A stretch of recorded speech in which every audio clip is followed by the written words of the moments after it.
आज की क्लास में हम लोग परफेक्ट टेंस के विषय में चर्चा करेंगे। परफेक्ट टेंस के विषय में हम लोग पूरी की पूरी जानकारी आज हम लोग कवर करेंगे। 5 से 7 मिनट जो है मुझे लगेगा आपको परफेक्ट टेंस के विषय में थोड़ा सा उसकी बेसिक्स ब्रीफ करने में। उसके बाद हम थोड़ी गहराई में चलेंगे कि किस तरीके की चीज़ें परफेक्ट टेंस में हमें पढ़ना होता है और कौन कौन सी ऐसी चीज़ें होती है जिनका ध्यान खास करके रखना होता है, जो हमारे कॉम्पिटिटिव एग्जाम से रिलेटेड बहुत ज़्यादा एग्जामिनेशन में क्वेश्चन बनाए जाते हैं। तो सबसे पहले बात करेंगे परफेक्ट टेंस। तो परफेक्ट टेंस समझने से पहले आपको परफेक्ट स्टेट समझना पड़ेगा। परफेक्ट स्टेट का मतलब क्या है? जैसे हम बोल रहे हैं ना परफेक्ट, परफेक्ट का मतलब कोई चीज़ कंप्लीट हो गया हो। तो कोई भी ऐसा एक्शन जो डूअर करने वाला जो डूअर है वो अपनी कंप्लीट अवस्था में जब पहुंच जाता है तो हम बोलते हैं कि इस तरीके के स्टेटमेंट को, इस तरीके की बात को हम परफेक्ट अवस्था में रखते हैं। और अगर उसके डिफरेंट टाइम जोन को मिक्स करें तो परफेक्ट टेंस में रखते हैं। तो जैसे अगर मैं आपको बात करूं कि मैंने ए से चलना स्टार्ट किया, ठीक है ना, और बी पे मेरे को पहुंचना है, तो देखो दो बातें होंगी। हमने ए से स्टार्ट तो कर दिया है और बी पे हम नहीं पहुंचे हैं, तो ये जो अवस्था होती है वो हमारी कंटिन्यूअस अवस्था होती है, जैसा कि हम लोगों ने लास्ट लेक्चर में पढ़ा। लेकिन अगर हमने ए से स्टार्ट किया है और अब हम कंप्लीटली जो है बी पे पहुंच गए, मतलब पहले एक बंदा यहाँ पे था, अब उसने पूरा सफ़र तय कर लिया है और आप पहुँच कहाँ पे गए हो? बी पे। तो मतलब अगर ए से आपको बी जाना था और बी पे पहुँचने का काम आपने पूरा कर लिया है, तो अब अगर कोई बात आपको कहनी होगी तो आप क्या बोलोगे कि मेरी जो ये अवस्था है, मेरे जो एक्शन करने की अवस्था है वो कंप्लीट हो गई है। तो अगर कोई भी एक्शन है जो डूअर करता है, अगर हमें ये दिखाना हो कि उसका काम कंप्लीट हो गया है, परफेक्ट हो गया है, तब हम परफेक्ट टेंस का इस्तेमाल करते हैं, परफेक्ट अवस्था का इस्तेमाल करते हैं। और टेंस की डेफिनेशन बताते वक्त मैंने आपको बताया कि जब आप स्टेट और टाइम जोन को मिक्स करते हो तो हम उस दोनों के कॉम्बिनेशन को टेंस का नाम देते हैं। तो कोई भी एक्शन अगर परफेक्ट अवस्था में है और अगर पास्ट टाइम जोन में है तो आपका जो सेंटेंस का टेंस बनता है वो कौन सा टेंस बनता है? वो बनता है past perfect tense, past perfect tense. दूसरी बात यह है कि अगर वो प्रेजेंट टाइम जोन में हो और अगर उसका टास्क कंप्लीट हो गया हो, अगर हमें किसी बात को करनी हो तो हम किस तरीके का टेंस इस्तेमाल करेंगे? हम इस्तेमाल करेंगे प्रेजेंट परफेक्ट टेंस का इस्तेमाल। प्रेजेंट परफेक्ट इस्तेमाल करने का मतलब है हम एक बात ये कहना चाहते हैं कि जो डूअर है वो प्रेजेंट में है और उसका काम कंप्लीट हो गया है। और अगर हम बात करें कि अगर यही बात है कि जो डूअर है वो किसी काम को फ्यूचर में कंप्लीट कर लेगा, हम ये बताना चाहते हैं कि फ्यूचर टाइम जोन में कोई काम कंप्लीट हो जाएगा, तो ऐसे केस में हम फ्यूचर परफेक्ट टेंस का इस्तेमाल करते हैं, फ्यूचर परफेक्ट टेंस का इस्तेमाल करते हैं। तो परफेक्ट टेंस 3 तरीके की होती है, present perfect tense, past perfect tense and future perfect tense. बात ये होती है कि अगर हमको किसी सेंटेंस को अगर प्रेजेंट में परफेक्ट में रखना है या पास्ट में परफेक्ट में रखना है या फ्यूचर में परफेक्ट में रखना है, परफेक्ट में रखने का मतलब है कि हमारा एक्शन कंप्लीट हो गया है, तो हम कैसे सेंटेंस को फ्रेम करेंगे? सेंटेंस का जो बेसिक स्ट्रक्चर होता है वो यही तो होता है ना कि हमको क्या काम करना है? सब्जेक्ट लेना है और हमको वर्ब लेना है और हमको क्या करना है? हमको ऑब्जेक्ट लेना है। मान लो एक आप सेंटेंस फ्रेम कर रहे हो और जो आपका डूअर है, जो सब्जेक्ट है, उसने जो अपना एक्शन है वो क्या किया है? वो कंप्लीट कर लिया है। डूअर ने अपना एक्शन कंप्लीट कर लिया है, आपको ये बताना है। और डूअर ने अगर आपका एक्शन कंप्लीट कर लिया है, इसका मतलब ये है कि अवस्था कैसी है? अवस्था आपकी परफेक्ट है। अगर अवस्था आपकी परफेक्ट है मतलब आप परफेक्ट टेंस का इस्तेमाल करने वाले हो। अब आपको ये पता करना होगा कि ये जो एक्शन हो रहा है ये कौन से टाइम जोन में है? तीनों में से प्रेजेंट में है, पास्ट में है या फिर फ्यूचर में है, या फिर फ्यूचर में है। फिर आप टाइम जोन पता करोगे कि जो डूअर है उसने एक्शन कंप्लीट तो कर लिया, लेकिन किस टाइम जोन में रहते हुए अपना एक्शन कंप्लीट किया है, उसी हिसाब से आप सेंटेंस का स्ट्रक्चर फॉर्म करोगे। तो हम बात करते हैं सबसे पहले कि अगर मान लो केस नंबर 01 हो गया कि जो आपका डूअर है, डूअर ने अपना एक्शन कंप्लीट कर लिया है और ये किस टाइम जोन में है? ये टाइम जोन है प्रेजेंट टाइम जोन है। तो किस तरीके से सेंटेंस के स्ट्रक्चर को फॉर्म करते हैं? सेंटेंस के स्ट्रक्चर को फॉर्म करते हैं, इसके लिए आपको जो वर्ब है ना, वर्ब का सहारा लेना पड़ता है। अब इसमें आपको क्या काम करना पड़ेगा? इस वर्ब में आप टाइम और स्टेट, टाइम जोन और स्टेट दोनों को मिक्स करोगे, टाइम जोन और स्टेट दोनों को मिक्स करोगे। जब टाइम जोन स्टेट दोनों को मिक्स करते हो तो आपको हेल्पिंग वर्ब और मेन वर्ब का सहारा लेना पड़ता है। किसका सहारा लेना पड़ता है? इन दोनों बातों को रिप्रेजेंट करने के लिए आपको हेल्पिंग वर्ब और मेन वर्ब का सहारा लेना पड़ता है। तो अगर हम बात करें प्रेजेंट परफेक्ट टेंस की, अगर हमको किसी सेंटेंस को प्रेजेंट टाइम जोन में रहते हुए परफेक्ट स्थिति दिखानी है तो हम जो हेल्पिंग वर्ब का इस्तेमाल करते हैं वो इस्तेमाल करते हैं हैज स्लैश हैव, और साथ में जो मेन वर्ब इस्तेमाल करते हैं, जो मेन वर्ब इस्तेमाल करते हैं वो इस्तेमाल करते हैं मेन वर्ब की थर्ड फॉर्म, मेन वर्ब की थर्ड फॉर्म। तो जो आपका सेंटेंस का स्ट्रक्चर था, जो सेंटेंस का स्ट्रक्चर था, जो नॉर्मल सा सेंटेंस का स्ट्रक्चर था, सब्जेक्ट वर्ब प्लस ऑब्जेक्ट, ये सेंटेंस का स्ट्रक्चर इस टाइम जोन में कैसे बन जाता है? ये बनता है आपका सब्जेक्ट, फिर बनता है वर्ब की जगह वर्ब नहीं, हेल्पिंग वर्ब और मेन वर्ब दोनों आता है, helping verb plus main verb और प्लस मेन वर्ब की थर्ड फॉर्म प्लस आपका ऑब्जेक्ट आ जाता है। जो आपका ये हेल्पिंग वर्ब होता है, यही हेल्पिंग वर्ब आपका हैज और हैव आप रखते हो। हैज रखते हो आप सिंगुलर सब्जेक्ट के लिए और जो हैव रखते हो आप प्लूरल सब्जेक्ट के लिए। हैज जो रखते हो सिंगुलर सब्जेक्ट के लिए और जो हैव रखते हो वो प्लूरल सब्जेक्ट के लिए आप रखते हो। अगर मैं एग्जाम्पल की बात करूं, तो मैं एक छोटा सा एग्जाम्पल दे देता हूं। जैसे मैं लिखता हूं I have eaten my food. मैं बोल रहा हूं कि मैंने अपना खाना खा लिया है, मैंने अपना खाना खा लिया है, मतलब मेरे खाना खाने का प्रोसेस कंप्लीट हो गया है। अब आई जो होता है, आई आपका प्लूरल कंसीडर किया जाता है, इसके साथ आप हैव का इस्तेमाल करते हो। अगर यही आपको सिंगुलर सब्जेक्ट के साथ बनाना है, अगर मैं बोल दूं कि राम, और राम ने अगर खाना खा लिया तो आप लिखोगे Ram has eaten his food, his food. तो यहां पे हम बताने की ये कोशिश कर रहे हैं कि राम ने खाना खाने का काम जो है कंप्लीट कर लिया है और वो प्रेजेंट टाइम जोन में है, इसलिए हमने हेल्पिंग वर्ब का जो सहारा लिया है वो हैज हैव का सहारा लिया है। और यहां ध्यान से देखिए, जो मेन वर्ब हमने लिया है, मेन वर्ब की हमने कौन सी फॉर्म ली है? मेन वर्ब की हमने थर्ड फॉर्म ली है। मेन वर्ब की हमने कौन सी फॉर्म ली है? V3 फॉर्म ली है।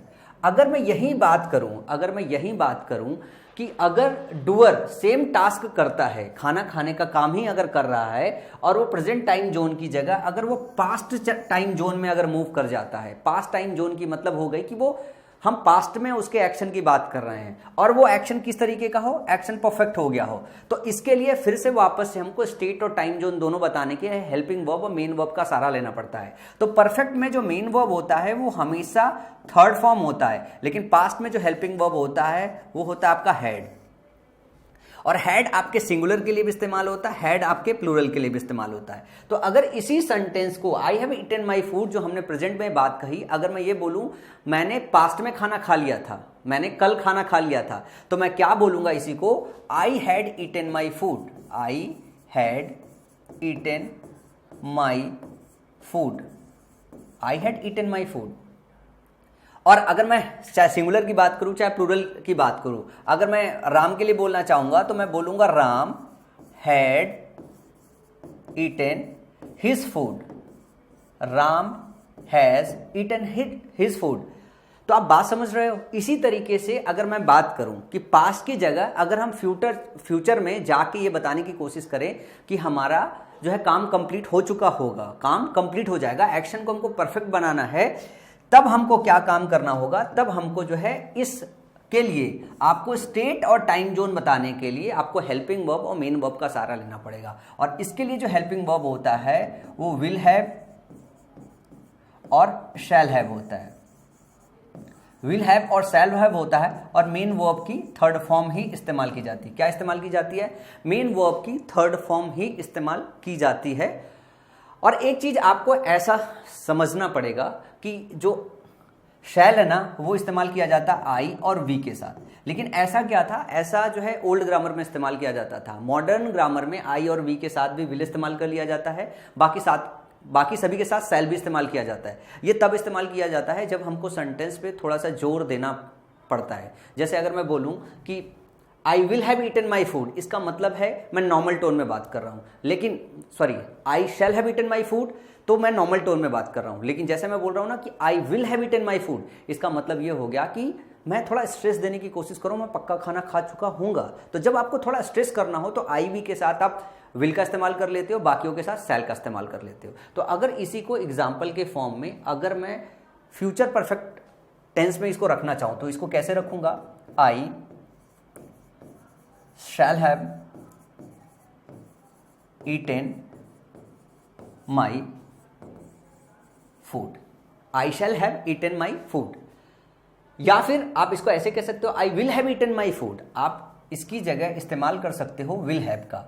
बस दोनों में फर्क क्या होगा, जब आप शैल हैव बोलोगे तो इसका मतलब है आप नॉर्मल टोन में बात कर रहे हो, जब आप विल हैव बोलोगे तो आप थोड़ा सा स्ट्रेस लगा के बात कर रहे हो। तो आई वी के साथ विल भी इस्तेमाल कर लिया जाता है, बाकियों के साथ शैल भी इस्तेमाल कर लिया जाता है अगर आपको स्ट्रेस देना हो तो आई थिंक आपको बात समझ में आई होगी कि ये जो सेंटेंस का स्ट्रक्चर है, जब एक्शन कंप्लीट हो जाए प्रेजेंट, पास्ट और फ्यूचर में, तो किस तरीके से इस सेंटेंस के बेसिक सेंटेंस के स्ट्रक्चर को चेंज करते हैं। बेसिक सेंटेंस के स्ट्रक्चर को चेंज करने के लिए आपको स्टेट और टाइम जोन को समझना बहुत जरूरी है। ये स्टेट और टाइम जोन, ये जो स्टेट होता है, ये टाइम जोन होता है, उसी के तर्ज पे आपका जो वर्ब होता है ना, वर्ब को हम वेरी करते हैं ताकि सेंटेंस को एक प्रॉपर स्ट्रक्चर दिया जा सके।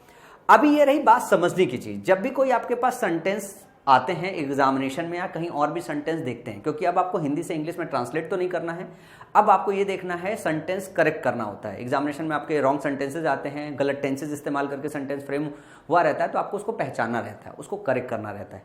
तो आपको समझना होता है कि कैसे आप समझोगे, क्योंकि वहां पे आपको देख के ही समझना होता है कि ये जो डूअर है ये अपना एक्शन कंप्लीट कर चुका था, कंप्लीट कर रहा था, या उसकी हैबिट्स है, वो तो सेंटेंस देख के वही पता करना पड़ेगा आपको।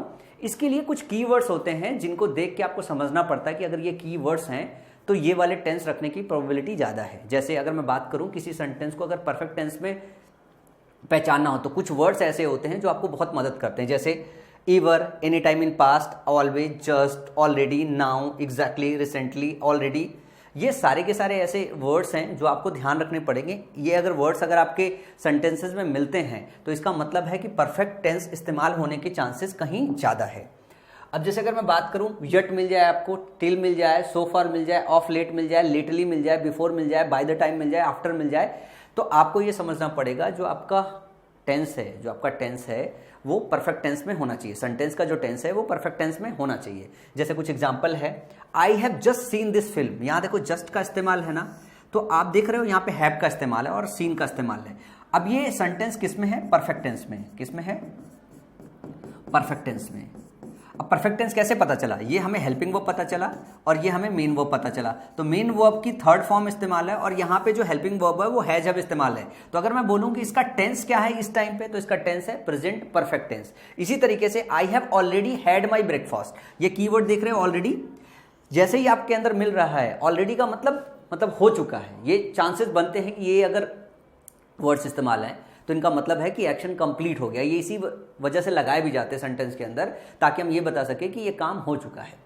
जैसे I have already had my breakfast, तो यहाँ पे जो हैव है ये आपका हेल्पिंग वर्ब है, ये जो हैड है ये आपका क्या है, मेन वर्ब की थर्ड फॉर्म है।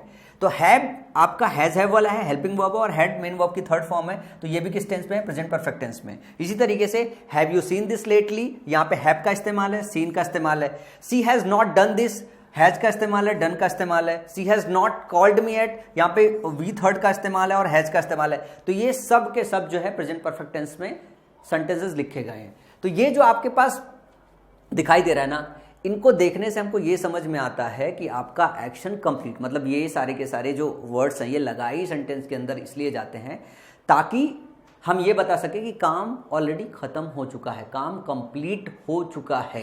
तो काम कंप्लीट हो जाने के लिए इन शब्दों का सहारा ले सकते हो। जब आपको सेंटेंस के अंदर ये शब्द मिले तो आपको समझना पड़ता है कि नहीं परफेक्ट टेंस होने के चांसेस हैं।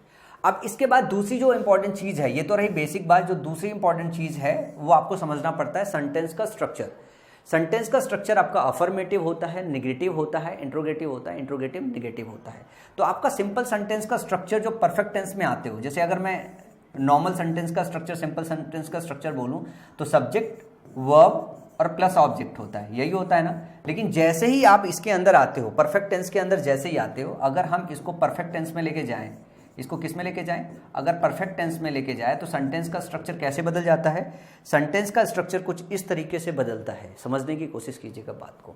इसमें स्टेट और टाइम मेंशन करोगे और जैसे ये बदलेगा वो ऐसे हो जाएगा, सब्जेक्ट अब ये वर्ब हेल्पिंग वर्ब में आ जाएगा प्लस मेन वर्ब में आ जाएगा, और मेन वर्ब आपका कोई भी टाइम जोन हो, मेन वर्ब आपका कोई भी टाइम जोन हो, मेन वर्ब हमेशा अपने थर्ड फॉर्म में ही रहती है, और फिर आप इसके साथ क्या जोड़ते हो, आप जोड़ते हो ऑब्जेक्ट। अब ये जो आपका सेंटेंस स्ट्रक्चर आप देख रहे हो ना, इस सेंटेंस स्ट्रक्चर में ये आपका बदलता है कैसे, या तो हैज हैव लगाओगे, या तो आप हैड लगाओगे, या तो फिर विल हैव और शैल हैव का इस्तेमाल करोगे, तीनों टाइम जोन के हिसाब से शैल हैव का इस्तेमाल करोगे, विल हैव या फिर शैल हैव का इस्तेमाल करोगे। ये जब आप इस्तेमाल करते हो तो ये पास्ट के लिए इस्तेमाल करते हो, पास्ट परफेक्ट के लिए इस्तेमाल करते हो, ये इस्तेमाल करते हो प्रेजेंट के लिए, और ये इस्तेमाल करते हो आप फ्यूचर के लिए, ये इस्तेमाल करते हो आप फ्यूचर के लिए। अब इसी का अगर निगेटिव बनाना हो, ये आपका क्या होता है, ये अफर्मेटिव सेंटेंस होता है। कैसा सेंटेंस होता है, अफर्मेटिव सेंटेंस होता है। अफर्मेटिव सेंटेंस का स्ट्रक्चर कुछ इस तरीके से जाता है, वो प्रेजेंट के लिए भी, पास्ट के लिए और फ्यूचर के लिए भी जाता है। अगर मैं इसी को आपको बोलूं कि अगर हमको निगेटिव में बनाना है, इसको किस में बनाना है, निगेटिव में बनाना है, तो निगेटिव बनाते वक्त आपको ये पता होना चाहिए आपका जो नॉट है वो नॉट कहाँ पे इंसर्ट करते हो। नॉट आप हमेशा हेल्पिंग वर्ब और मेन वर्ब के बीच में इंसर्ट करते हो। तो यहाँ पे आप क्या काम करोगे, नॉट को इंसर्ट कर दोगे। जैसे ही नॉट को इंसर्ट करोगे तो कॉपी पे जरा लिख के देखिएगा कि इस सेंटेंस के स्ट्रक्चर को कैसे लिखते हो। इस सेंटेंस के स्ट्रक्चर को कुछ इस तरीके से लिखोगे आप, यहाँ पे लिखोगे सब्जेक्ट प्लस यहाँ पे लिखोगे हेल्पिंग वर्ब, फिर यहाँ पे लिखोगे नॉट प्लस यहाँ पे लिखोगे मेन वर्ब की थर्ड फॉर्म, प्लस इसके बाद आपका क्या आ जाएगा, ऑब्जेक्ट आ जाएगा। समझ में आई बात। इसी तरीके से अगर इंट्रोगेटिव सेंटेंस की बात करें, अगर मैं पॉइंट नंबर 3 इंट्रोगेटिव सेंटेंस की बात करूं, तो कुछ इंट्रोगेटिव सेंटेंस आप इस तरीके से बनाओगे। इंट्रोगेटिव सेंटेंस में क्या होता है कि आपका जो हेल्पिंग वर्ब होता है, आपका जो हेल्पिंग वर्ब होता है, हेल्पिंग वर्ब सब्जेक्ट के पहले आ जाता है। तो अगर इसी का स्ट्रक्चर आपको बताना है तो आप हेल्पिंग वर्ब डालोगे प्लस सब्जेक्ट डालोगे प्लस जो है अगर निगेटिव है तो नॉट डालोगे, और नॉट हमेशा मेन वर्ब के पहले रहता है, मेन वर्ब डालोगे फिर से ऑब्जेक्ट डालोगे। अगर आपको WH वर्ड के साथ इंट्रोगेटिव बनाना है, WH वर्ड के साथ इंट्रोगेटिव बनाना है, तब आप इसी में क्या करते हो, अगले स्टेप में WH वर्ड हेल्पिंग वर्ब के पहले जोड़ देते हो, WH वर्ड हेल्पिंग वर्ब के पहले जोड़ देते हो, और आपका सेंटेंस का पूरा स्ट्रक्चर बन जाता है।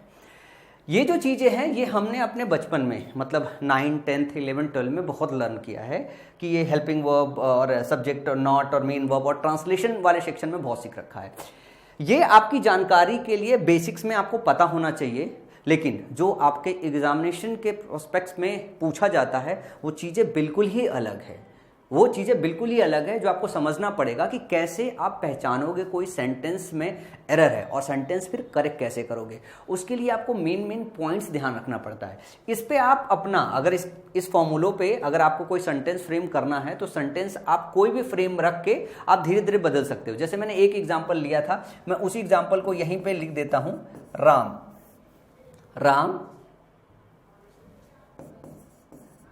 Ram has eaten his food।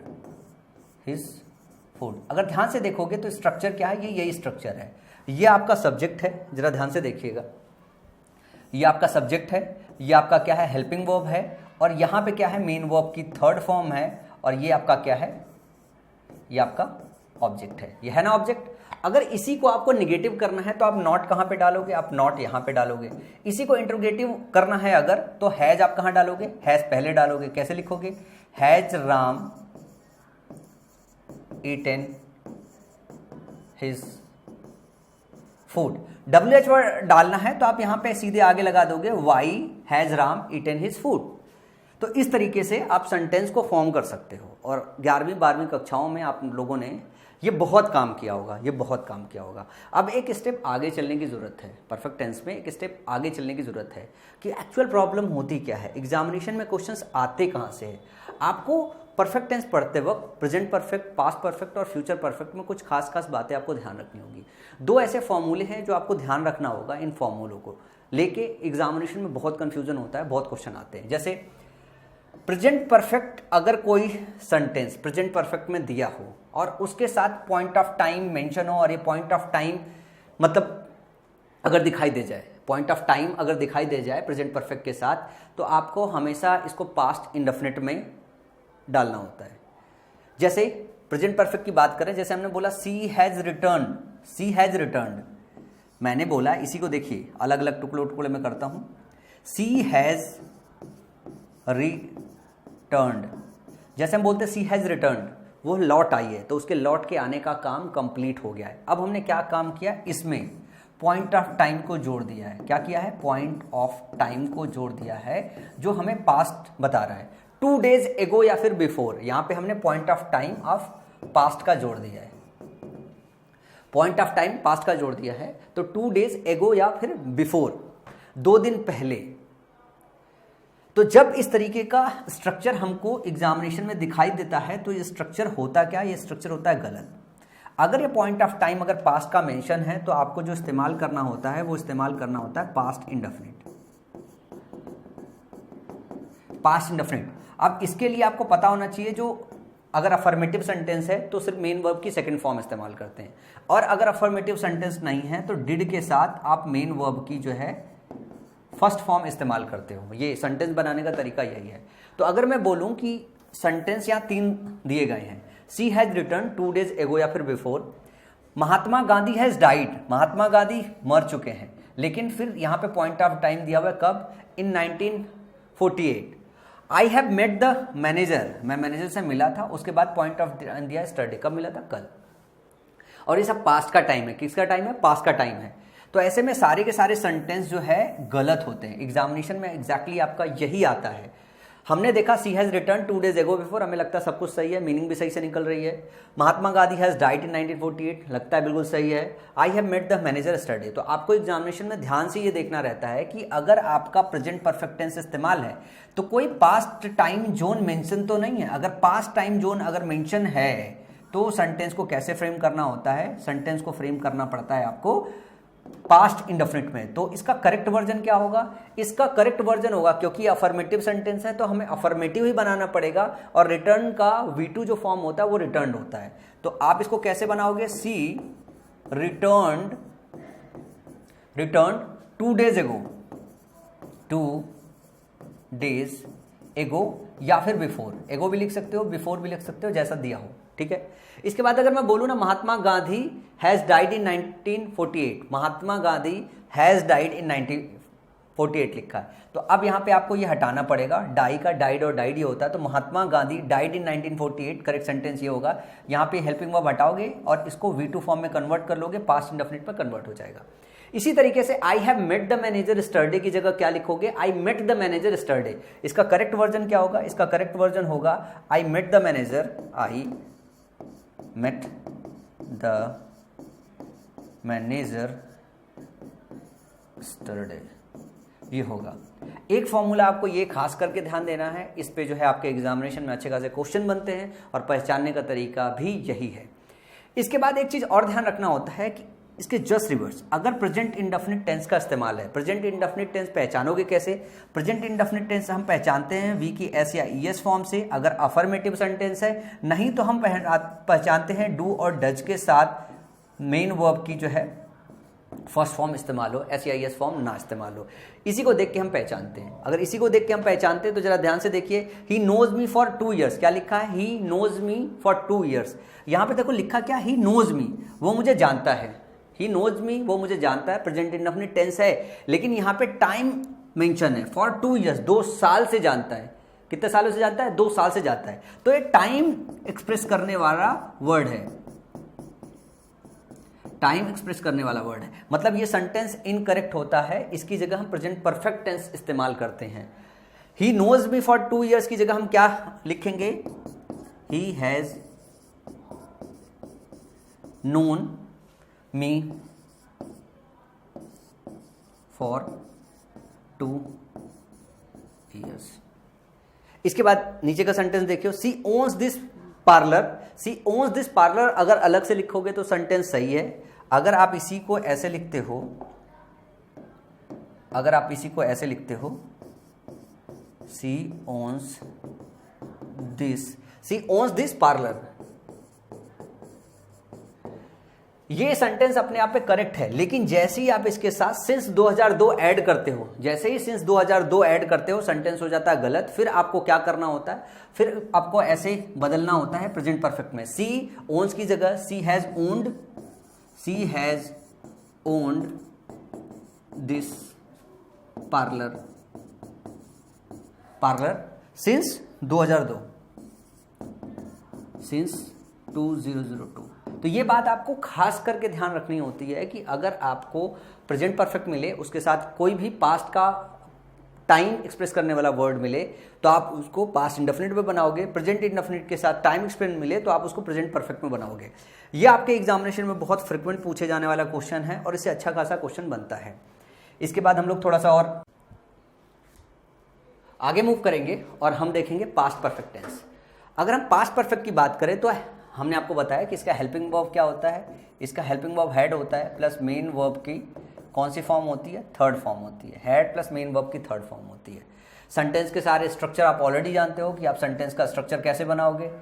अब पास्ट परफेक्ट इस्तेमाल क्या करते हो, इसीलिए ना कि अगर आप पास्ट में ये बताने की कोशिश करते हो कि कोई एक्शन आपने कंप्लीट कर लिया था तो उसके लिए आप पास्ट परफेक्ट टेंस का इस्तेमाल करते हो। जैसे I had already taken breakfast. अब ऑलरेडी देख रहे हो ना, ऑलरेडी मेंशन है ना, ये कीवर्ड हमें थोड़ा सा बता रहा है कि नहीं भाई हमने कोई काम कंप्लीट कर लिया होगा। हैड लगाने का मतलब है इसका प्रेजेंट पे कोई असर नहीं है, इसका प्रेजेंट पे कोई असर नहीं है, पास्ट का कोई डिस्कशन है। I had return from college just then, मैं उस वक्त कॉलेज से जस्ट लौटा था, मतलब लौटने का काम कंप्लीट हो चुका था। तो यहाँ पे हमने हैड इस्तेमाल किया और जस्ट देन जो है ये आपका वो कीवर्ड है जिसको देख के हमें पता चल रहा है कि हम परफेक्ट स्टेट को इस्तेमाल करने वाले। ये कुछ कीवर्ड्स है जो स्टार्टिंग में मैंने आपको ब्रीफ किया कि ये कीवर्ड्स हैं। आपको रट्टा नहीं मारने की जरूरत है, आपको उसे 2-3-4 बार पढ़ने की जरूरत है, फिर धीरे धीरे प्रैक्टिस से आपकी आदत हो जाएगी, आपको समझ में आने लगेगा। तो सर बात ये आती है कि परफेक्ट पास्ट परफेक्ट टेंस से क्वेश्चन कैसे बनता है। पास्ट परफेक्ट टेंस से एक जो आपका क्वेश्चन बनता है वो हम मिसलेनियस लेक्चर में पढ़ाएंगे, जो लेक्चर नंबर 5 होने वाला है हमारा। और उसके पहले कुछ सेक्शन इसका कवर करेंगे। एक इसका क्वेश्चन आता है, हम पास्ट परफेक्ट इस्तेमाल करें वर्सेस, हम पास्ट परफेक्ट इस्तेमाल करें वर्सेस हम पास्ट इंडेफिनिट इस्तेमाल करें। इसमें बड़ा कंफ्यूजन रहता है, तो इसको हम मिसलेनियस सेगमेंट में कवर करेंगे क्योंकि थोड़ा चर्चा करेंगे इस पे डिटेल पे।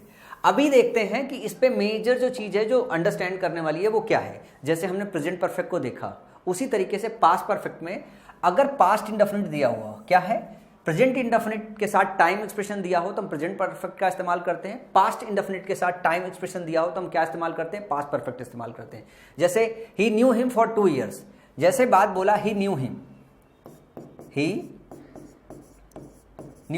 अगर सेंटेंस इतने ही लिखा रहे तो सेंटेंस बिल्कुल सही, सेंटेंस में कोई एरर नहीं है। लेकिन जैसे ही ये फॉर 2 years जोड़ते हो, जैसे ही ये फॉर 2 years जोड़ते हो तो आपको सेंटेंस को बदल देना होता है, और सेंटेंस को बदल कर क्या करना होता है, पास्ट परफेक्ट में करना होता है। तो आप यहां पे क्या लिखोगे, he had known him for 2 years। अच्छा, बहुत सारे लोग सोच रहे होंगे कि सर ऐसा करते क्यों, इसके पीछे का लॉजिक क्या है। मेरा जो फोकस है वो ये है कि आप कीवर्ड्स पे फोकस थोड़ा ज़्यादा रखो। कीवर्ड्स पे फोकस रखोगे तो एग्जामिनेशन में ये चीज़ें याद रहेगी, क्योंकि वहाँ पे बहुत कम समय मिलता है, तो कीवर्ड पे फोकस रखने से कीवर्ड दिखाई दे जाता है। अच्छा, पीछे का लॉजिक है, तो लॉजिक सिर्फ इतनी बात है, जैसे आप बोलते हो ना ही हैड नोन हिम, जैसे हमने बोला ना ही न्यू हिम, वो उसे जानता है, ठीक है। तो अगर कोई किसी को जानता है तो परमानेंट एक्शन हो जाता है। तो जो परमानेंट एक्शन होता है तो इंडेफिनिट टेंस में हम आपको बताया था कि परमानेंट जो एक्शन होता है इंडेफिनिट टेंस में रखते हैं। लेकिन जैसे ही आप ये बोलते हो ना he had known him for 2 years, 2 साल से जानता है, यहाँ पे आप टाइम मेंशन कर रहे हो, मतलब उसके पहले वो नहीं जानता था, तो परमानेंट एक्शन नहीं, मतलब आपने एक टाइम डिफाइन कर दिया है कि वो 2 साल से जानता है और उसके जानने का प्रोसेस कंप्लीट है, कंप्लीटली जानता है। इस वजह से हम परफेक्ट टेंस का इस्तेमाल करते हैं। ध्यान रखिएगा, इंडेफिनिट में जब भी हम टाइम मेंशन कर देते हैं, टाइम लिमिट कर देते हैं, तो इंडेफिनिट के बजाय वो परफेक्ट अवस्था में पहुंच जाता है। He owned this plaza for 5 years, वैसे ही आप ओन्ड की जगह क्या लिखोगे, he has owned this plaza for 5 years। अब आपके दिमाग में चल गया होगा कि सर अगर प्रेजेंट में ऐसा होता है, पास्ट में ऐसा होता है, तो पक्का फ्यूचर में भी होगा। मतलब अगर पास्ट इंडेफिनिट में टाइम एक्सपेंशन है तो पास्ट परफेक्ट होगा। इसी तरीके से अगर फ्यूचर इंडेफिनिट है, उसमें टाइम एक्सप्रेशन है, तो हम फ्यूचर परफेक्ट बना देंगे। बिल्कुल, ब्रेन ऐसे ही काम करना चाहिए, आदमी ऐसे ही लर्न करता है। अगर एक बार कोई बात बताई जाए, उससे मिलता हुआ दूसरा बात बताई जाए, तो तीसरा आपको खुद गेस कर लेना होता है। तो ये बातें हैं, आपको थोड़ा सा ध्यान रखना पड़ेगा, ये भी बहुत इंपॉर्टेंट पॉइंट है, आपको इसको ध्यान रखना पड़ता है। तो ध्यान रखिएगा इन सब छोटी छोटी बातों को। बहुत सारी चीज़ें हैं जो आपको लर्निंग में आ जाती है। जैसे आप इंडेफिनिट और कंटिन्यूअस पढ़ते हो, तो आधा हिस्सा परफेक्ट और परफेक्ट कंटिन्यूअस का वहीं पे कंप्लीट हो जाता है। अब इसके बाद एक और चीज़ है जो आपको मीनिंग में समझनी होती है। एग्जामिनेशन में इससे रिलेटेड क्वेश्चन तो नहीं आता है, लेकिन कुछ ऐसी चीज़ है जो सेंटेंस हम स्ट्रक्चर करके बनाते हैं, तो उसको आपको समझना भी बहुत ज़रूरी होता है। जैसे कुछ वर्ब्स हैं, want, hope, expect, think, suppose, mean, intend. इन सभी वर्ब्स के मतलब समझिए। आई वॉन्ट, मैं चाहता था, मैं उम्मीद करता था, मैं एक्सपेक्ट करता था, मैं थिंक करता था, मैं सपोज करता था, मैं मीन करता था, इंटेंड करता था। तो जैसे ये सारे वर्ब्स होते हैं, अगर इनके साथ हम हेड को कंबाइन करें, किसको कंबाइन करें? हेड को कंबाइन करें, और इनके थर्ड फॉर्म का इस्तेमाल करें, हेड को कंबाइन करें और V3 फॉर्म का इस्तेमाल करें, तो हम इससे पास्ट में कोई ऐसी चीज जो हम करना चाहते थे पर नहीं कर पाए, करना चाहते थे पर नहीं कर पाए, इस इंटेंशन को सेंटेंस के अंदर जाहिर करते हैं। बात मेरी फिर से सुनिएगा। अगर इन वर्ब्स के थर्ड फॉर्म को हेड के साथ कंबाइन करके सेंटेंस में हम जब यूज करते हैं, तब हम ये बताने की कोशिश करते हैं कि पास्ट में कोई काम हम करना चाहते थे लेकिन हम नहीं कर पाए, या यूँ कह लीजिए कि पास्ट में कोई हमारा ऐसा काम जो हम चाहते थे, करना चाहते थे और हम नहीं कर पाए। जैसे मैं पास्ट में यूपीएससी की तैयारी करना चाहता था लेकिन मैं नहीं कर पाया। अगर इसको सेंटेंस को फ्रेम करना हो तो मैं हेड के साथ इनमें से किसी भी वर्ब का इस्तेमाल करके, सुटेबल वर्ब का इस्तेमाल करके मैं इस इंटेंशन को या इस तरीके के इंटेंशन को शो कर सकते हैं। तो जैसे कुछ एग्जाम्पल से बात आपको समझ में आएगी। I had wanted to help my brother, I had wanted to help my brother, इसकी मीनिंग समझिएगा। हमने क्या किया? हैड के साथ वांट की V3 फॉर्म को, वांट की V3 फॉर्म को कंबाइन किया है। अब इससे हमारा क्या मतलब है? हम इस तरीके के सेंटेंस फ्रेम करके क्या बताने की कोशिश करते हैं?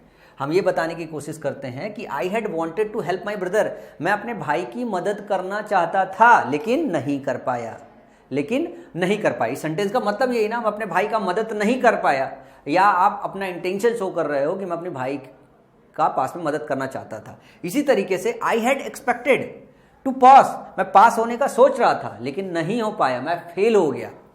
माई सिस्टर हैड होप्ड, मेरी बहन जो है आशा करती थी, that I would send her money, कि मैं उसे पैसे भेजता, लेकिन मैंने नहीं भेजा, मैंने नहीं भेजा। इसमें सिर्फ हमारा इंटेंशन से हो रहा है, मैं ये एक्शन परफॉर्म करना चाहता था, लेकिन हैड के साथ कंबाइन करके सेंटेंस में रखते हैं तो हम ये बताने की कोशिश करते हैं कि यद्यपि हम ये चाहते थे कि ऐसा काम हो जाए लेकिन वो काम नहीं हुआ। Vishal had intended to set up this own business, Vishal चाहता था वो अपना, मतलब उसका इंटेंशन था अपना बिजनेस सेटअप कर पाए लेकिन नहीं कर पाया।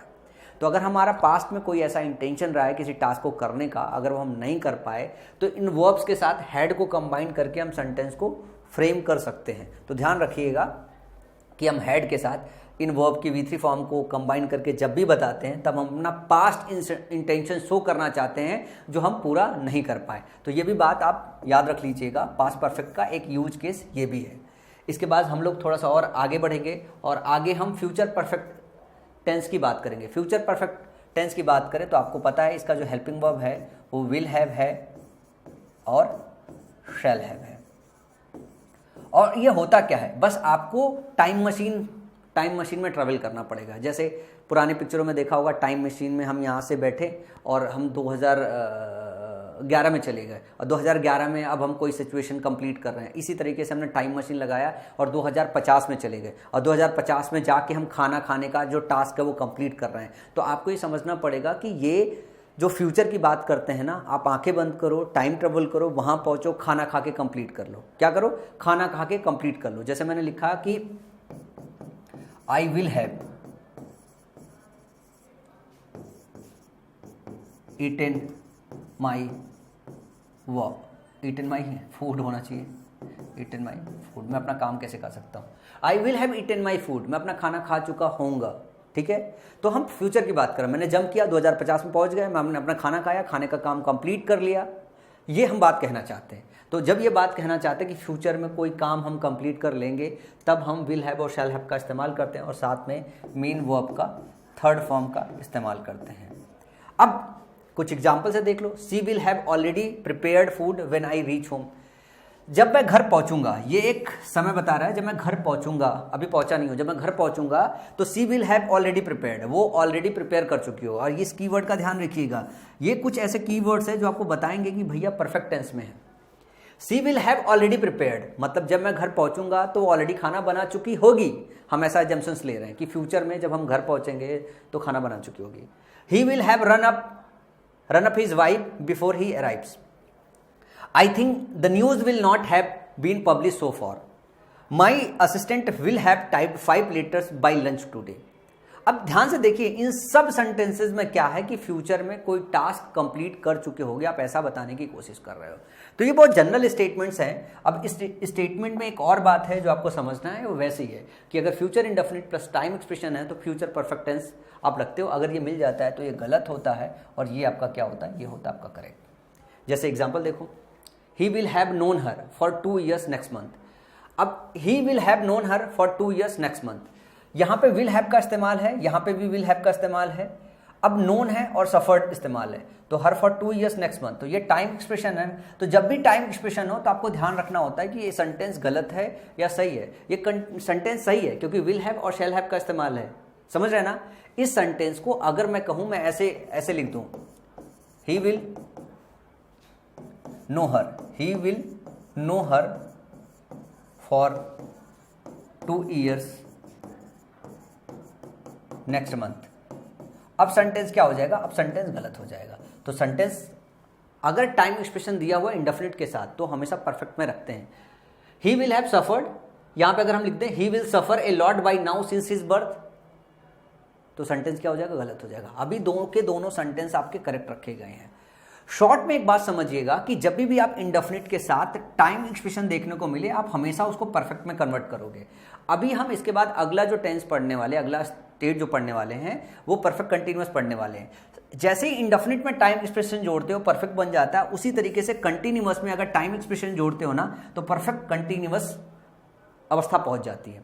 ये बात है जो आपको समझना है। तो अगर आपने इंडेफिनिट सही से सीख रखी है, उसमें टाइम एक्सप्रेशन मिल गया है तो आप परफेक्ट पहचान जाओगे। कंटिन्यूअस सीख रखा है, उसमें कहीं टाइम एक्सप्रेशन मिल गया तो परफेक्ट कंटिन्यूअस आप उसे पहुंचा लोगे। तो अगर आपने इसकी और इसकी बेसिक थोड़ी सी अच्छी लर्न कर ली है तो आपको परफेक्ट और परफेक्ट कंटिन्यूअस में कुछ बातें नई सीखनी पड़ेगी, बाकी पुरानी चीजें ही कोरिलेट होती है। समझ में आई बात? अच्छा, अब सवाल तो ये हो गया कि सर ये तो बात आपने डिस्कस कर ली, छोटे छोटे चीज़ों में ख़त्म कर लिया, आप कुछ ना एग्जामिनेशन के सारे अच्छे क्वेश्चंस डिस्कस कर लो। तो मैं एग्जामिनेशन के सारे अच्छे क्वेश्चंस लेके आया हूँ। अब परफेक्ट टेंस में जो है पिछले सालों में जो क्वेश्चंस पूछे गए हैं, जिस तरीके के क्वेश्चन बनते हैं, चलो उनको अंडरस्टैंड करते हैं। मैंने तकरीबन वो सारी वैरायटी कवर की है जिससे आपको परफेक्ट टेंस पे पूछे जाने वाले क्वेश्चंस का अंदाज़ा लग सके। तो पहला क्वेश्चन है, the train was already left before we reach the platform. ये देखो कंसेप्ट है, कंसेप्ट वही है। ये कंसेप्ट जो है वो दो तरीके से आपको ये क्वेश्चन सॉल्व कराया जाता है। एक तो कंसेप्ट ये है जो मैंने आपको बताया कि अगर इंडेफिनिट टेंस हो, इंडेफिनिट टेंस में अगर आप टाइम को अगर जोड़ लेते हैं, किसको, टाइम एक्सप्रेशन को जोड़ लेते हैं, तो ये जो है इसको हम किस में रखते हैं, इसको हम परफेक्ट टेंस में रखते हैं, इसको हम परफेक्ट टेंस में रखते हैं। ज़रा ध्यान से देखिए, इसमें आपको समझना पड़ेगा कि ये टाइम एक्सप्रेशन किधर पे है। लिखा है the train was already left, लिखा है the train was already left, लिखा है was already left before we reach the platform. जो बिफोर है वो ये बता रहा है कि the train was already left, ये टाइम बता रहा है before we reach the platform, मतलब मैं प्लेटफॉर्म पे पहुंचा, उसके पहले गाड़ी लेफ्ट कर चुकी थी। तो ये एक टाइम बता रहा है, मतलब वो टाइम क्या है, जब मैं प्लेटफॉर्म पे पहुंचा। कई जगह आपको देखने को मिलेगा कि आपको डायरेक्टली जो है टाइम एक्सप्रेशन नज़र आएगा और कई जगह जो है टाइम एक्सप्रेशन नज़र नहीं आएगा। तो इसमें ये वाला जो सेक्शन है ये एक ऐसा कंडीशन, एक ऐसा टाइम एक्सप्रेस कर रहा है कि जब मैं प्लेटफॉर्म पे पहुंचा उस समय से पहले ट्रेन निकल चुकी थी। तो ऐसे केस में the train was already left की जगह आप इसको ऐसे लगाते हो, the train had already left, the train had already left before we reach the platform. और दूसरी बात है कि ऑलरेडी एक कीवर्ड है जो मैंने आपको बताया था कि इसका इस्तेमाल हम करते हैं किस में, इसका इस्तेमाल हम करते हैं परफेक्ट टेंस में। किस में करते हैं? परफेक्ट टेंस में करते हैं। इसी चीज को आपको लेक्चर नंबर 05 के अंदर पढ़ाया जाएगा। कैसे? लेक्चर नंबर 05 नहीं, लेक्चर नंबर 0 जिसमें मिसलेनियस का सेक्शन लेते हैं, उसमें मैं आपको सिखाने वाला हूं कि जब दो एक्शन एक साथ हो या एक के बाद एक हो तो दोनों एक्शन का जो टेंस है वो कैसे निर्धारित करते हैं। जैसे जब एक एक्शन पास्ट में हो और उसके बाद दूसरा एक्शन हो, तो जो एक्शन पहले खत्म होता है उसको जो है पास्ट परफेक्ट में रखते हैं और उसके बाद जो खत्म होता है उसको हम पास्ट इंडेफिनिट में रखते हैं। तो ये उस तरीके से भी क्वेश्चन को टैकल कर सकते हो। और अगर बात करें टाइम एक्सप्रेशन के सेंस में तो वैसे भी आप समझ सकते हो। लॉजिक उसके पीछे यही रहता है कि इंडेफिनिट टेंस जो होता है उसके साथ जैसे ही हम टाइम एक्सप्रेशन ऐड करते हैं हम परफेक्ट टेंस बनाने की कोशिश करते हैं। जैसे the train was already left, यहां तक सेंटेंस में कोई एरर नहीं है, लेकिन जैसे ही आप एक कंडीशन ऐड करते हो या टाइम एक्सप्रेस करते हो, before we reach the platform, एक समय निर्धारित कर दिया है कि मेरे ट्रेन पहुंचने से पहले, तो मैं किसी समय पे पहुंचूंगा, मेरे ट्रेन पहुंचने से पहले जो ट्रेन है वो ऑलरेडी निकल गई थी। और ऑलरेडी भी एक ऐसा कीवर्ड है जो आपको ये बता रहा है कि इसका मतलब है कि एक्शन ऑलरेडी कंप्लीट हो चुका था। तो ऐसे में हमको परफेक्ट टेंस इस्तेमाल करना होता है।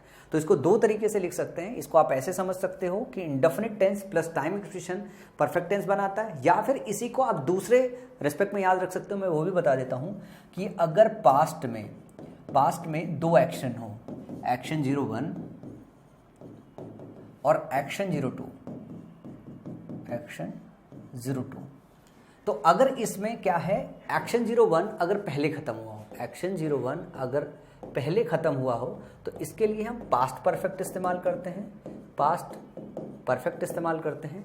और एक्शन 02 जो बाद में खत्म होता है, इसके लिए हम पास्ट इंडेफिनिट इस्तेमाल करते हैं, पास्ट इंडेफिनिट टेंस का इस्तेमाल करते हैं। और ये दोनों एक्शन 1 by 1 होना चाहिए, मतलब एक होने के बाद दूसरा होना चाहिए। तो जैसे मेरे ट्रेन पहुंचने से पहले ट्रेन निकल चुकी थी, मतलब ट्रेन का निकलना पहले हुआ था, मेरा पहुंचना बाद में हुआ था, दोनों एक के बाद एक हो रही थी, मतलब ट्रेन पहले निकल गई, बाद में मैं पहुंचा। तो जो पहले एक्शन हुआ है उसको पास्ट परफेक्ट में, जो बाद में हुआ है उसको आप किस में बनाते हो, पास्ट इंडेफिनिट में। यहाँ पे V2 फॉर्म इस्तेमाल है, इसका मतलब है ये पास्ट इंडेफिनिट में रखा गया है। अगले क्वेश्चन की तरफ जरा मूव कीजिएगा। He continued staring at the elephant as if he had not see one before. इस तरीके का भी एग्जामिनेशन में एक क्वेश्चन आता है जिसमें बहुत सिंपल सा क्वेश्चन रहता है। क्वेश्चन क्या रहता है, आपको ये देखना रहता है कि अगर किसी भी सेंटेंस के अंदर हेल्पिंग वर्ब के फॉर्म में हैज, हैड, हैव अगर ये यूज हुआ हो तो मेन वर्ब की हमेशा इसके साथ थर्ड फॉर्म इस्तेमाल करते हैं। यहाँ पे सी जो होता है ये V1 फॉर्म होता है, इसका जो थर्ड फॉर्म होता है सी सा सीन होता है, मतलब थर्ड फॉर्म सीन होता है। तो यहाँ पे हैड के साथ सी का इस्तेमाल किया गया जो कि गलत है। जब भी आप helping verb has, had, have इस्तेमाल करते हो तो मेन वर्ब की हमेशा थर्ड फॉर्म इस्तेमाल करते हो। परफेक्ट टेंस में हमेशा मेन वर्ब की थर्ड फॉर्म इस्तेमाल की जाती है। इसके बाद क्वेश्चन नंबर 3 देखो जो आपके एग्जामिनेशन में पूछा गया है, सी शैल कंप्लीट हर ग्रेजुएशन। तो जैसे ही यहां तक सेंटेंस कहा गया कि she shall complete her graduation, वो अपना ग्रेजुएशन कंप्लीट कर लेगी, तब हमें ये समझ में आया कि ये फ्यूचर इंडेफिनिट लिखा हुआ है, फ्यूचर इंडेफिनिट लिखा हुआ है, मतलब सेंटेंस सही है यहाँ पे। लेकिन जैसे ही हम इसके साथ टाइम एक्सप्रेशन जोड़ देते हैं, टाइम एक्सप्रेस करने वाला अगर हम फ्रेज जोड़ देते हैं तो अब इसको हमको किसमें, परफेक्ट टेंस में रखना होता है। और परफेक्ट टेंस में रखने के लिए आपको क्या करना पड़ेगा, she shall have, she shall have, और ध्यान रखिएगा विल हैव और शैल हैव रखते हैं, यहाँ पे हैज का इस्तेमाल नहीं करते। सी शैल हैव कंप्लीट की जगह कंप्लीटेड हर ग्रेजुएशन बाई 2023 लिखते हैं। तो सेंटेंस करेक्ट क्या होगा, she shall have completed her graduation by 2023। अगला क्वेश्चन जरा ध्यान से देखिएगा, लिखा है by the time we got our tickets, by the time we got our tickets and entered in the cinema theatre the show was already begun. एक तो यहाँ पे जो ऑलरेडी दिखाई दे रहा है इसको देख के समझ सकते हो कि ये वाला जो सेक्शन है वो परफेक्ट टेंस में रखना चाहिए, ये वाला सेक्शन जो है वो परफेक्ट टेंस में रखना चाहिए। और दूसरी बात चीज है, ये लिखा है ना by the time, by the time का मतलब है we got our tickets and entered the cinema theatre. ये वो समय बता रहा है कि जब हम टिकट ले लेंगे, सिनेमा थिएटर के अंदर पहुंच रहे हैं, तो होगा क्या कि ऑलरेडी जो शो है वो स्टार्ट हो चुका है।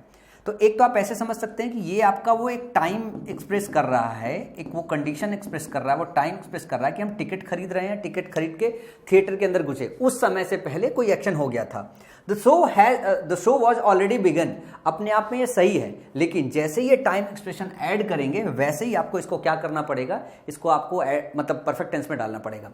इस क्वेश्चन को करने के 3 तरीके हो सकते हैं करेक्ट। एक तो ऑलरेडी देख के आप समझ सकते हो कि इस वाले सेक्शन को आपको परफेक्ट में डालना है।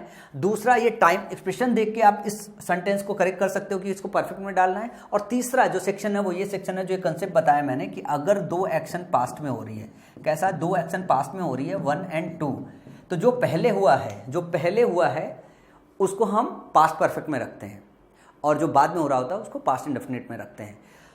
तो हम जो टिकट खरीद रहे हैं, टिकट खरीद के सिनेमा थिएटर के अंदर घुस रहे हैं, ये हम बाद में कर रहे हैं। शो ऑलरेडी पहले स्टार्ट हो चुकी है। तो पहले कौन सा स्टार्ट हुआ एक्शन? पहले स्टार्ट हुआ है शो। तो उसको जो पहला एक्शन स्टार्ट हो चुका होता है उसको जो है हम पास्ट परफेक्ट में रखते हैं। तो यहां पे हमको क्या करना पड़ेगा, द शो वॉच की जगह क्या करना पड़ेगा, आपको हैड ऑलरेडी बिगन करना पड़ेगा, ऑलरेडी बिगन करना पड़ेगा।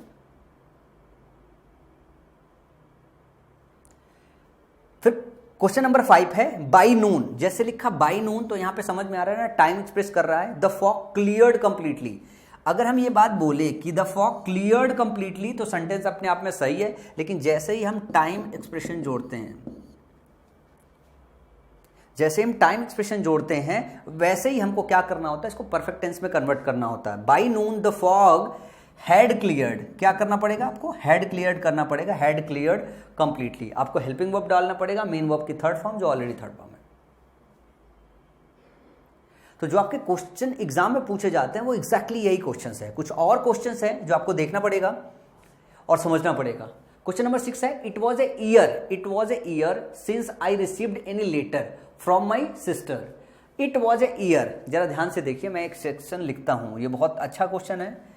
Since I received any letter from my sister. जैसे ही सिंस लिखा हुआ है, सिंस के बाद ये वाला जो सेक्शन है ना, ये वो पॉइंट ऑफ टाइम बता रहा है। क्या है ये? पॉइंट ऑफ टाइम बता रहा है, पॉइंट ऑफ टाइम बता रहा है। पॉइंट ऑफ टाइम कैसे बता रहा है समझिएगा। Since I received any letter from my sister, तब से पर्टिकुलर पॉइंट ऑफ टाइम से कि जब मैंने अपने सिस्टर से जो है कोई लेटर रिसीव किया था। इट वॉज ए ईयर, मतलब 1 साल से ज्यादा हो गया। इसका मतलब है इट वॉज ए ईयर, ये पास्ट इंडेफिनिट लिखा है। क्या लिखा है? पास्ट इंडेफिनिट लिखा है। पास्ट इंडेफिनिट लिखा हुआ है। पास्ट इंडेफिनिट कैसे पहचानते हो? ये है V2 फॉर्म। और अगर वर्ब का चैप्टर याद होगा तो आपको एक बात बताया गया है कि है के सेंस में इज आर एम और था के सेंस में हम वॉज वर्ब का इस्तेमाल करते हैं। तो ये V2 है और यहाँ पे क्या है, ये मेन वर्ब है। क्या है यहाँ पे? ये मेन वर्ब की तरह काम कर रहा है। इसका मतलब ये पास्ट इंडेफिनिट है और इसको क्या बदलना पड़ेगा, इसको आपको पास्ट परफेक्ट बदलना पड़ेगा। और पास्ट परफेक्ट कैसे बदलोगे? पहले तो आपको हेल्पिंग वर्ब लगाना पड़ेगा और उसके बाद फिर मेन वर्ब की थर्ड फॉर्म लगाना पड़ेगा, मेन वर्ब की थर्ड फॉर्म बनाना पड़ेगा।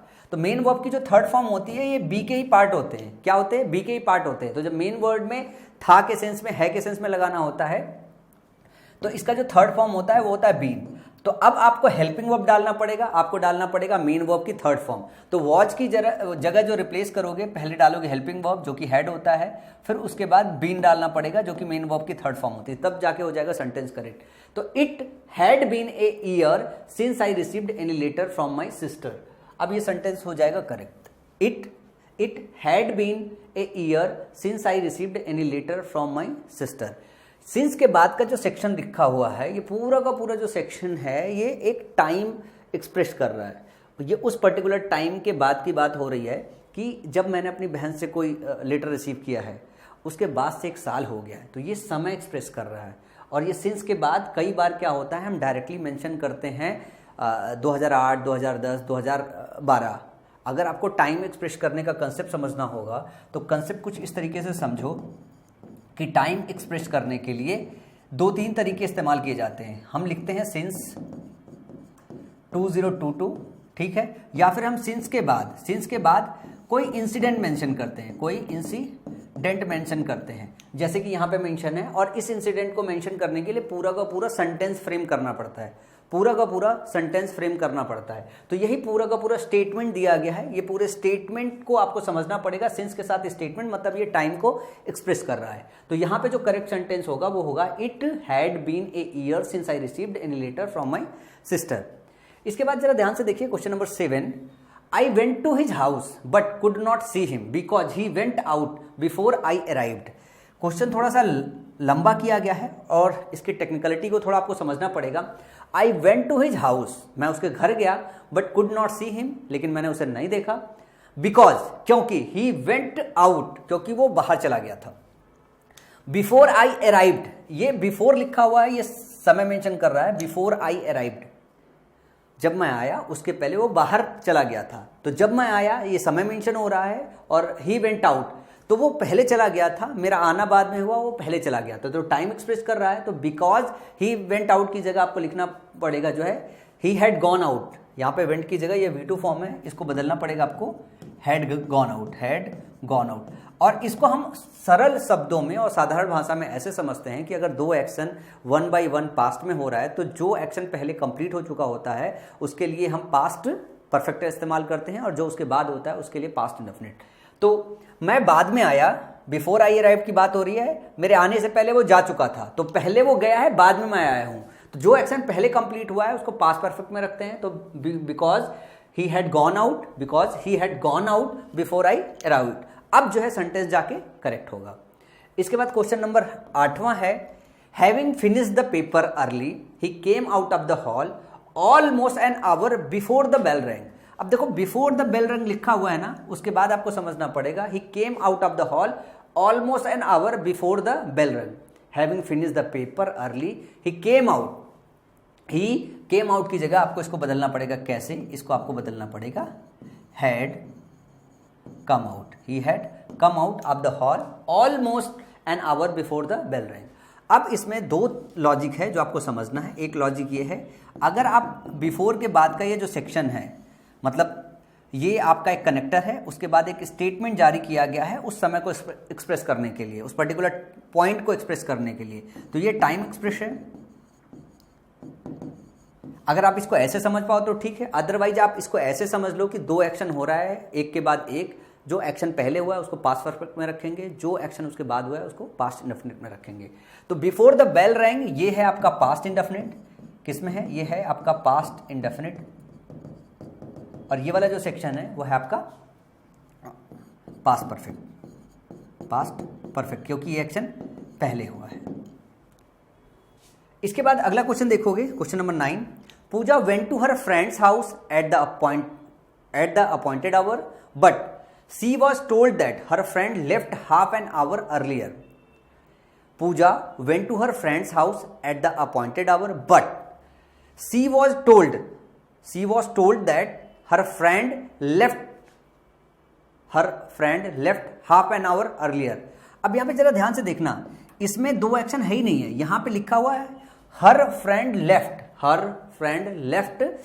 तो अगर उसका दोस्त चला गया था तब तक तो ठीक है, लेकिन जैसे ही यहां पे ये टाइम मेंशन हो गया है, जैसे ही टाइम मेंशन हो गया है हाफ एन आवर अर्लियर, इसका ये मतलब है कि आपने पास्ट इंडेफिनिट के साथ टाइम को जोड़ दिया। ये है आपका V2 मतलब पास्ट इंडेफिनिट, ये लेफ्ट है ना, V2 हेल्पिंग वर्ब कोई है नहीं, हर फ्रेंड लेफ्ट, V2 है, V2 मतलब पास्ट इंडेफिनिट। और अगर ये पास्ट इंडेफिनिट है तो आपको समझना पड़ेगा कि इसके साथ जैसे ही आप टाइम एक्सप्रेशन जोड़ते हो, जैसे ही आप टाइम एक्सप्रेस करने वाला कोई भी वर्ड जोड़ते हो, आपको क्या करना होता है? आपको पास्ट परफेक्ट बनाना पड़ता है। और पास्ट परफेक्ट कैसे बनाओगे? हर फ्रेंड हैड लेफ्ट करना पड़ेगा, यहाँ पे हेल्पिंग वर्ब डालोगे हैड, और लेफ्ट थर्ड फॉर्म भी लेफ्ट होता है और V2 फॉर्म भी लेफ्ट होता है, तो हैड यहाँ पे इंसर्ट करोगे, सेंटेंस हो जाएगा करेक्ट। तो कई बार क्या है, सेंटेंस थोड़ा लंबा बढ़ाया जाता है आपको कंफ्यूज करने के लिए, लेकिन लॉजिक वही है कि आपको 20 से पिक करना पड़ेगा। अगर मतलब इतना लंबा सेंटेंस बनाया जा रहा है तो आपको पिक करने आना चाहिए, और ये प्रैक्टिस से आपको दिखाई देने लगता है। जब इस तरीके के कई सारे क्वेश्चन आप लगाओगे तो आपका हैबिट बिल्ड हो जाएगा, और हैबिट बिल्ड हो जाएगा तो आपको देखने आ जाएगा। शुरुआती टाइम पे जब आप प्रैक्टिस कर रहे होगे ना तो थोड़ा बहुत भूलोगे, लेकिन फिर एक समय ऐसा आएगा जब आपको प्रैक्टिस करते करते आपसे गलती होगी, करेक्ट करोगे तो ये पूरी चीज़ें करेक्ट हो जाती है। इसके बाद 10वां क्वेश्चन है, 2 years passed since my cousin died फिर से सिंस के साथ जो है एक स्टेटमेंट जारी किया गया है। अभी थोड़ी देर पहले बताया कि अगर सिंस के साथ स्टेटमेंट जारी किया गया है तो इसका मतलब ये है कि ये टाइम एक्सप्रेशन है, और इसके पहले का जो चीज़ है यहाँ पे V2 दिया गया है, यहाँ पे V2 की जगह आपको वापस से यहाँ पे हैड डालना पड़ेगा। 2 years had passed since my cousin died. तो जो आपके एग्जामिनेशन में परफेक्ट टेंस से क्वेश्चन आते हैं, कुछ इस तरीके के क्वेश्चन आते हैं। उम्मीद है कि आपको परफेक्ट टेंस अच्छे से समझ में आया हो।